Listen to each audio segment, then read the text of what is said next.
ते हुंति परित संसारी। बोलिए भगवान महावीर पावन चरित गुरुदेव जी। बंधु मन वत्स काय, भाव सागर को तरण में करो हमारी सहाय। जिन शासन जिन वाणी सदा जयवंत हो, श्रवण संग सदा अविचल मंगल हो। मुक्ति को प्राप्त श्रमण भगवान महावीर स्वामी, उनकी परम पावन कल्याणी भागवती वाणी वाचक प्रमुख श्री इंद्रभूति गौतम आदि गणधर भगवंत, युग प्रधानाचार्य परम पूज्य श्री सुधर्मा स्वामी जी महाराज, उनकी परम पावन पाठ परंपरा वर्तमान आचार्य ध्यान योगी परम पूज्य श्री शिव मुनि जी महाराज एवं गुरुजन सबके पावन चरण सरोजों में मेरा अनंत अनंत बार वंदना नमस्कार। उपस्थित धर्म प्रेमी सज्जनों, माताओं तथा बहन, नव तत्व में संबर तत्व और उसमें 12 भावना, अनित्य भावना। संसार में सुख भी है और दुख भी, ये जोड़ा है। ना सुख सदा रहता है, ना दुख सदा रहता है। लंबे समय तक हो सकता है, आखिर उसका अंत अवश्य आएगा। जब पुण्य की प्रबलता है तो उतना अच्छा समय लंबे समय तक जाता है। जब पाप की प्रबलता होती है तो दुख भी क्या होता है, उतना लंबे समय तक। इतिहास की बात है, नंद वंश का विनाश हुआ और मौर्य वंश की राज्य की स्थापना। राजा चंद्रगुप्त,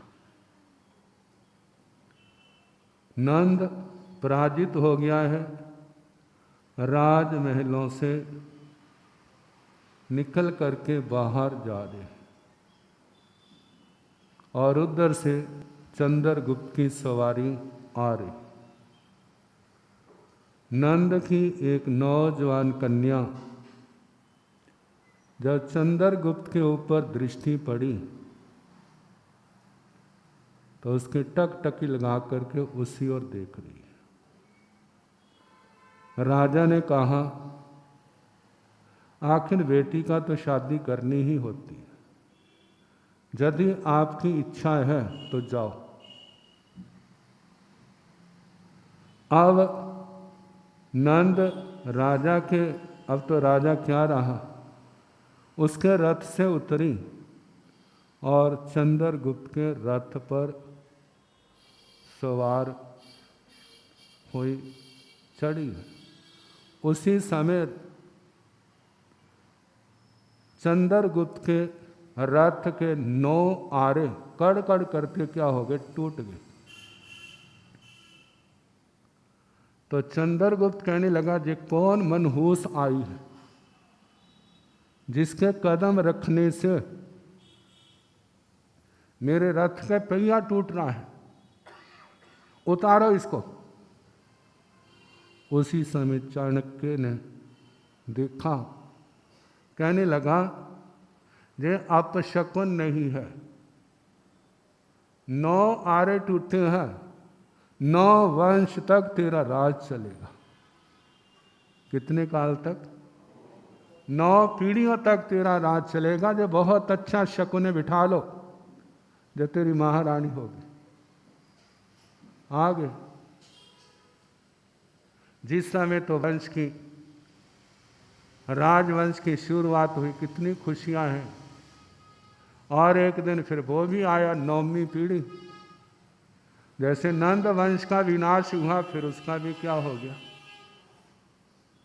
एक की सुख की लहर खत्म हो रही है और दूसरे के सुख की लहर, जैसे इलेक्शनों में ना खड़े होते हैं, चाहे वो कमेटी का हो, चाहे वो एमएलए का हो, चाहे वो एमपी का हो, एक का दीवा बुझ जाता है और एक का जल जाता है। जिसका बुझता है वहाँ क्या होती है, निराशा, और जिसका जलता है वहाँ पर बड़ी खुशी होती है। एक पुराने संत शास्त्रों में भी आती है, कहते हैं कि वृक्ष का पत्ता मुरझा रहा है और नीचे गिर रहा है, और नई कोमपल उसका उपहास कर रही है, देखो कैसे गिर गया। अब कवियों की भाषा में गिरने वाला पत्ता कहने लगा, जैसे आज आप हैं, एक दिन हम भी क्या थे, हम भी ऐसे थे। जैसे आप हमारे ऊपर हंसी की है आपने, ऐसे हमने भी क्या की थी, हंसी की थी। हमें नहीं पता था हमारी भी दशा क्या होगी, हमारी भी यही दशा होगी।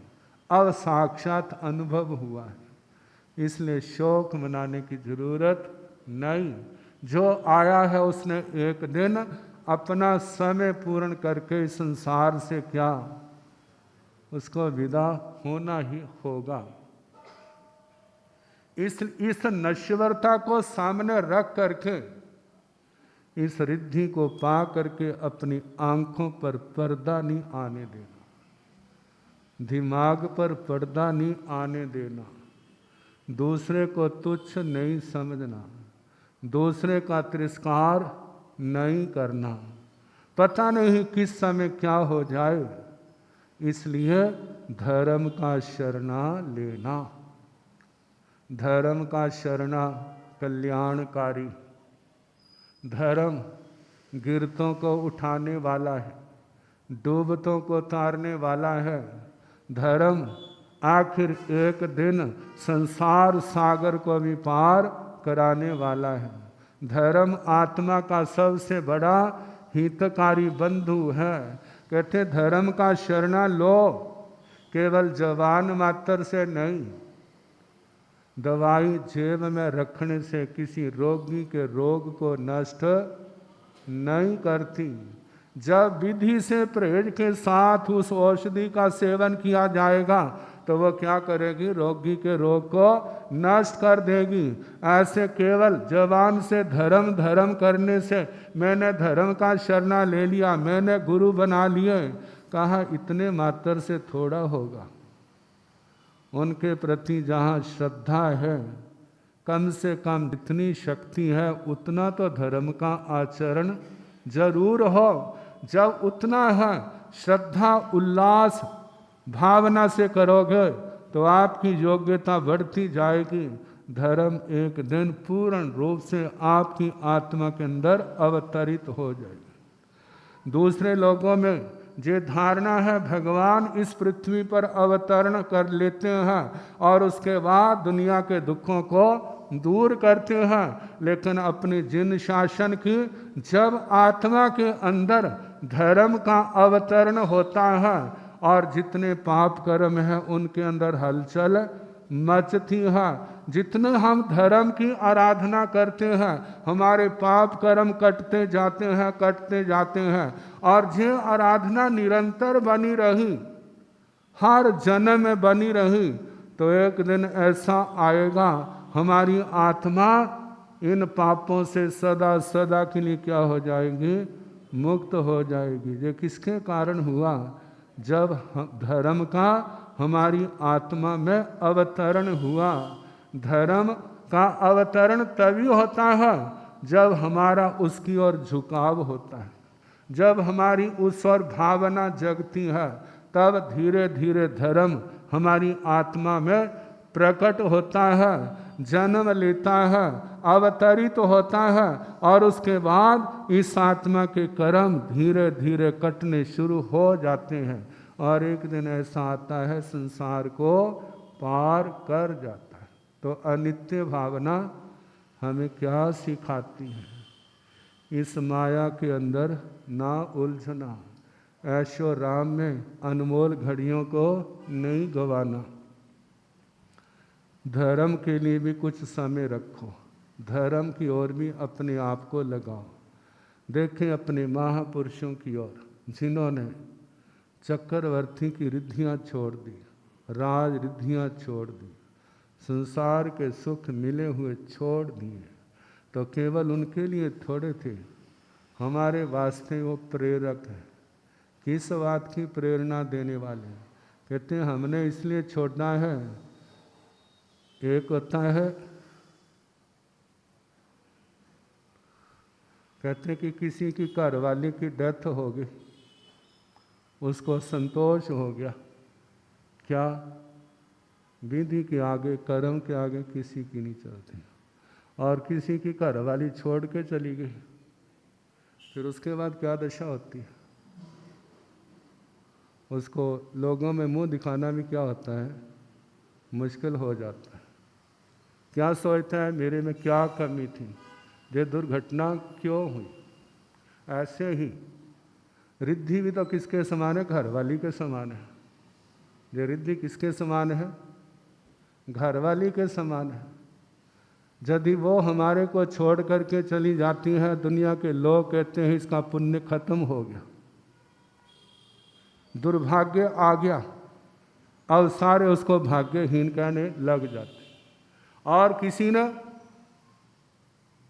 रिद्धि को, समृद्धि को, वैभव को ज्ञान पूर्वक छोड़ दिया। जब छोड़ दिया, अब सारे उसको त्यागी कहने लग पड़े।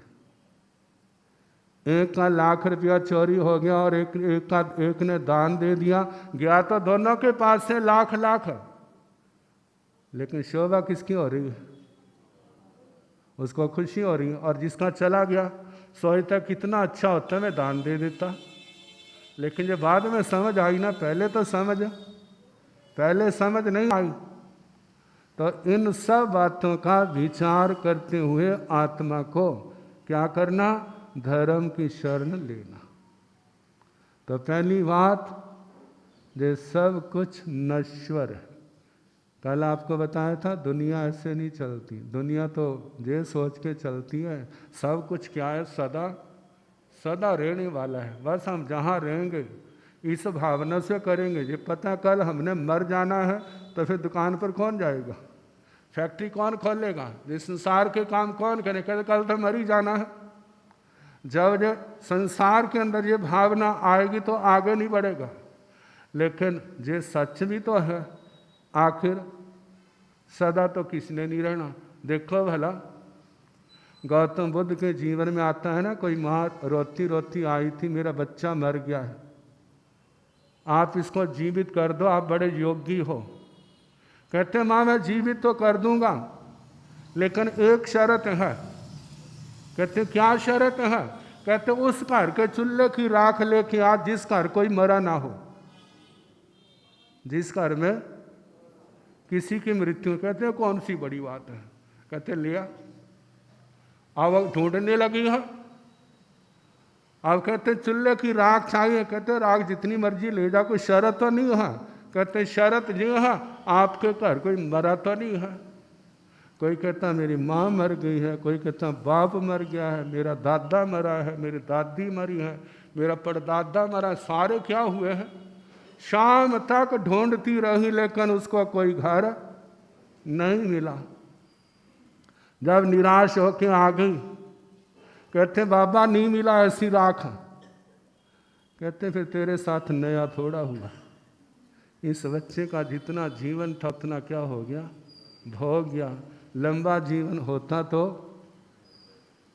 दुनिया की व्याधियों की तो इलाज है, लेकिन मृत्यु का इलाज कितने बड़े से बड़े आए, बड़े से बड़े आए, लेकिन जब टाइम आया तो सब कुछ छोड़ करके उनको जहाँ से चलने पड़ा।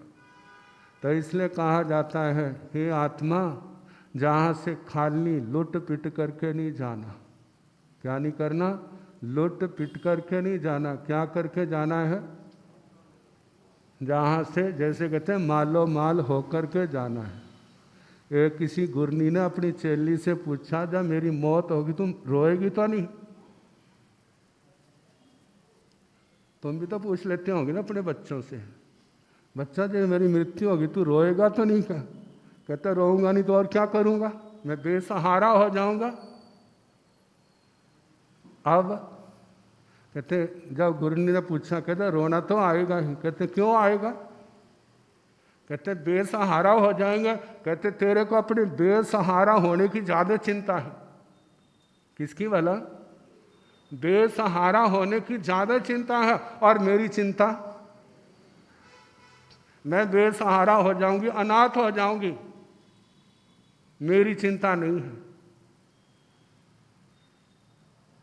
कहते रोना तो आ ही जाएगा। कहते मैं को लुट पिट के थोड़ी जा रही, मैंने जीवन में संयम पाला है, आजीवन ब्रह्मचर्य की आराधना की है, महाव्रतों का पालन किया है, आजीवन रात्रि भोजन का त्याग किया है, मैंने नवकार मंत्र का पाठ किया है, लोगस आदि पाठ किया है, मैंने शास्त्रों का स्वाध्याय किया है, मैंने अपनी गुरनियों की सेवा की है, मैंने संघ की सेवा की है। मैं जहाँ से खाली होके इतना कुछ कमाया है, शौक उसका होता है जो लुट पिट के जाए, जो व्यर्थ में अपने जीवन गवा दिया, उसका मरना शोक का विषय होता है। जिसने जन्म धर्म आराधना में लगाया, उसका मरना शोक का विषय नहीं होता। जिन्होंने व्यसनों में पड़ करके, व्यर्थ की दुनिया के झंझटों में पड़ करके अपना जीवन गवा दिया, उनके लिए मरना शोक का विषय होता है। इतना कुछ लेकर के आए थे और क्या जा रहे हैं? वह कहते हैं ना, मुट्ठियाँ बांधे आए थे और हाथ पसारे, ऐसे लोग जा रहे हैं, उनका शोक है। हमारे पूर्वज आचार्य ने कहा, जिनका जीवन धर्म आराधना में गया है, उनका मरना शोक का विषय नहीं होता, उनका मृत्यु महोत्सव होता है। कौन सा महोत्सव? मृत्यु महोत्सव। जहाँ जितना कमाना था कमा लिया, अब आगे चले हैं। क्या करने के लिए? देवलोकों का जीवन है, उनकी कोई चाहना नहीं है। क्या चाहना है? हम गुरुओं के चरणों में जाएं, उनकी सेवा भक्ति करें और आने वाले समय में पुनः इस संजीवी जीवन को स्वीकार करें और कर्मों को काट करके संसार सागर को पार कर जाएं। ऐसी भावना रखनी। तो पहली भावना अनित्य जी हमारे को संकेत करती है। कमा लो, धर्म की कमाई जितनी कमा सकते हैं, ये समय बड़ा सीमित है, बाद में पश्चाताप ना करना पड़े, इस बात का ध्यान रखना। अब इसके आगे है अशरण भावना। अशरण भावना कहते मैं उसकी शरण में चला जाऊंगा, मैं उसकी शरण में चला जाऊंगा, मेरी माता बड़ी पक्की है, मेरा पापा बड़ा क्या है, देवी देवताओं की भगवान की शरण लेंगे, वो हमारे को बचा लेंगे। कब तक बचाएंगे? कब तक बचा के रखेंगे? कहते हैं उनका बचाना भी तब सार्थक होगा यदि हमारा जीवन संयमित है, हमारा जीवन धर्ममय है, तब उनके बचाने की कोई कीमत पड़ेगी। और यदि हमारा जीना असंयम का कारण है, तो उनको भी पश्चाताप करना पड़ेगा, गलत व्यक्ति के ऊपर दया की। तो इसके संबंध में कल जैसे समय होगा सुनाने का प्रयास करें।